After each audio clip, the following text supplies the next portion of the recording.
ವಿಜಯಪುರ ಪುರಸಭೆಯ ಅಧ್ಯಕ್ಷ ಉಪಾಧ್ಯಕ್ಷರ ಸ್ಥಾನಗಳಿಗೆ ಮಾರ್ಚ್ 10ರಂದು ದಿನಾಂಕ ನಿಗದಿಗೊಳ್ಳುತ್ತಿದ್ದಂತೆ ಕಾಂಗ್ರೆಸ್ ಜೆಡಿಎಸ್ ಪಕ್ಷಗಳಲ್ಲಿ ಚಟುವಟಿಕೆಗಳು ಗರಿಗೆದರಿಕೊಂಡಿವೆ.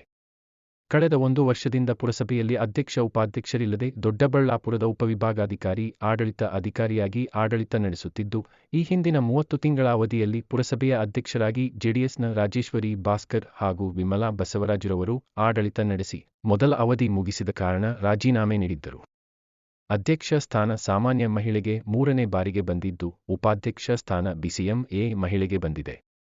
ಕಾಂಗ್ರೆಸ್ ಜೆಡಿಎಸ್ ಪಕ್ಷಗಳ ಮುಖಂಡರಲ್ಲಿ ತಂತ್ರ ಪ್ರತಿತಂತ್ರಗಾರಿಕೆ ಗರಿಗೆದರಿಕೊಂಡಿದೆ.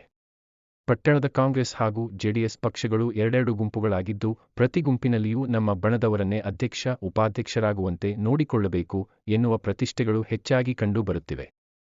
ಪರಸ್ಪರ ಸದಸ್ಯರ ವಿಶ್ವಾಸ ಗಳಿಸಿಕೊಳ್ಳುವುದಕ್ಕಾಗಿ ರಾತ್ರಿ ಹಗಲು ಕಸರತ್ತುಗಳೂ ನಡೆಯುತ್ತಿವೆ. 23 ಮಂದಿ ಪುರಸಭಾ ಸದಸ್ಯರ ಪೈಕಿ 13 ಮಂದಿ ಜೆಡಿಎಸ್ ಸದಸ್ಯರು, 7 ಮಂದಿ ಕಾಂಗ್ರೆಸ್ ಸದಸ್ಯರು, 2 ಪಕ್ಷೇತರ ಸದಸ್ಯರು, 1 ಬಿಜೆಪಿ ಸದಸ್ಯೆ ಇದ್ದಾರೆ. ಈ ಪೈಕಿ ಕಾಂಗ್ರೆಸ್ನಲ್ಲಿನ 7 ಮಂದಿ ಸದಸ್ಯರ ಪೈಕಿ 4 ಮಂದಿ ಒಂದು ಬಣ, 3 ಮಂದಿ ಮತ್ತೊಂದು ಬಣದಲ್ಲಿ ಗುರುತಿಸಿಕೊಂಡಿದ್ದಾರೆ. 2 ಪಕ್ಷೇತರ ಸದಸ್ಯರು ಕಾಂಗ್ರೆಸ್ ಪಕ್ಷದೊಂದಿಗೆ ಗುರುತಿಸಿಕೊಂಡು 2 ಒಂದೊಂದು ಬಣದಲ್ಲಿ ಗುರುತಿಸಿಕೊಂಡಿದ್ದಾರೆ.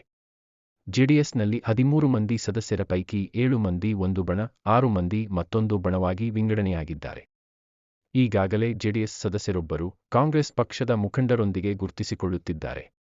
ಪಕ್ಷದೊಳಗಿನ ಆಂತರಿಕ ಬಿಕ್ಕಟ್ಟು ಹಾಗೂ ಪಕ್ಷದ ಜಿಲ್ಲೆ ಮತ್ತು ತಾಲೂಕು ಮಟ್ಟದ ನಾಯಕರ ವರ್ತನೆಯಿಂದ ಬೇಸತ್ತು ಸಾಮಾಜಿಕ ಜಾಲತಾಣಗಳ ಮೂಲಕ ಜೆಡಿಎಸ್ ಸದಸ್ಯರು ತಮ್ಮ ಬೇಸರವನ್ನು ಹೊರಹಾಕುತ್ತಿದ್ದಾರೆ.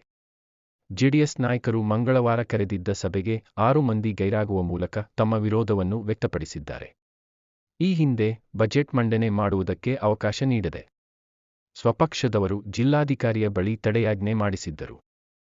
ಆಗ ಸಭೆ ಮಾಡಿ ಸಮಸ್ಯೆ ಇತ್ಯರ್ಥಪಡಿಸುವಂತೆ ನಾವು ಮಾಡಿಕೊಂಡಿದ್ದ ಮನವಿಗಳಿಗೆ ಬೆಲೆ ನೀಡಲಿಲ್ಲ.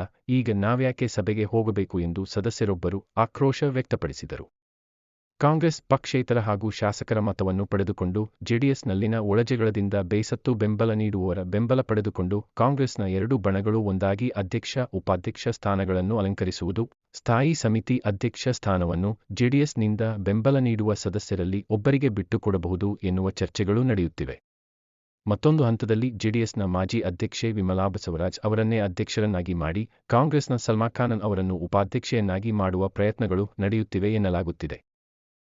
ಅಂತಿಮವಾಗಿ ಎರಡೂ ಪಕ್ಷಗಳ ನಾಯಕರುಗಳು ಯಾವ ನಿರ್ಧಾರಕ್ಕೆ ಬರುತ್ತಾರೆ, ಅಂತಿಮವಾಗಿ ಯಾರ ಕೈ ಮೇಲಾಗಲಿದೆ ಎಂಬುದನ್ನು ಕಾದು ನೋಡಬೇಕಿದೆ.